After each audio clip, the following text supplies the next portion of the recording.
വ്യക്തിയിൽ അഡിക്റ്റഡ് ആവുകയാണെങ്കിൽ നമ്മുടെ ചിന്തകളൊക്കെ ആ വ്യക്തിയെ ചുറ്റിപ്പറ്റിയായിരിക്കും. എന്ത് ചെയ്യുമ്പോഴും എന്ത് പ്രവർത്തിക്കുമ്പോഴും ആ വ്യക്തിയെക്കുറിച്ചായിരിക്കും നമ്മൾ ആലോചിക്കുന്നത്. wherever you go I am there എന്നൊക്കെ പറയുന്ന പോലെ എവിടെ പോയാലും ആ വ്യക്തി കൂടെ ഉണ്ടാവണം, അല്ലെങ്കിൽ ആ വ്യക്തിയുടെ കൂടെ ടൈം സ്പെൻഡ് ചെയ്യണം. ഇതൊക്കെയായിരിക്കും നമ്മുടെ ആഗ്രഹം. ദിവ്യകാരുണ്യത്തിൽ അഡിക്റ്റഡ് ആയ വ്യക്തിയായിരുന്നു വിശുദ്ധ മറിയ ത്രേസ്യ. എനിക്ക് ലോകത്തിൽ കർത്താവല്ലാതെ യാതൊന്നും വേണ്ട എന്നാണ് വിശുദ്ധ മറിയ ത്രേസ്യ പറഞ്ഞത്.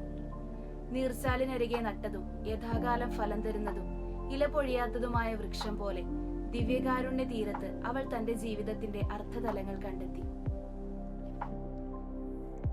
തന്റെ ആത്മകഥയിൽ വിശുദ്ധ കുറിച്ചു വെച്ചത് ഇങ്ങനെയാണ്: വിശുദ്ധ കുർബാനയുടെ വാഴ്വ് നൽകപ്പെട്ട സമയത്ത് അനവധി മാലാഖമാരും മാതാവും വിശുദ്ധ യൗസേപ്പിതാവും കൂടി ഉണ്ണിമിശിഹായെ ആരാധിക്കുന്നത് ഞാൻ കണ്ടിരുന്നു. വിശുദ്ധ കുർബാനയുടെ സമയത്ത് ഉണ്ണിമിശിഹായെ ഞാൻ കണ്ടു.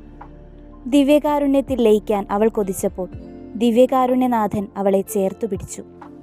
ഇന്ന് നമ്മളൊക്കെ ജീവിക്കുന്നത് വേഗതയേറിയ ഒരു ലോകത്താണ്. എല്ലാം ഇൻസ്റ്റന്റായി കിട്ടണമെന്നാണ് നമ്മുടെ ആഗ്രഹം. എന്നാൽ ഏറ്റവും വലിയ സൂപ്പർ പവർ ഈശോയാണെന്ന് വിശ്വസിച്ച് കാത്തിരിക്കാൻ നമുക്ക് സാധിക്കണം. വിശുദ്ധ മറിയം ത്രേസ്യയെ സംബന്ധിച്ച് ദിവ്യകാരുണ്യ ഈശോ അവളുടെ അൺലിമിറ്റഡ് ഡാറ്റ പാക്ക് ആയിരുന്നു. നമുക്കും വിശ്വസിച്ച് പ്രാർത്ഥിക്കാം. പരിശുദ്ധ പരമ ദിവ്യകാരുണ്യത്തിന് എന്നേരവും ആരാധനയും സ്തുതിയും പുകഴ്ചയും ഉണ്ടായിരിക്കട്ടെ.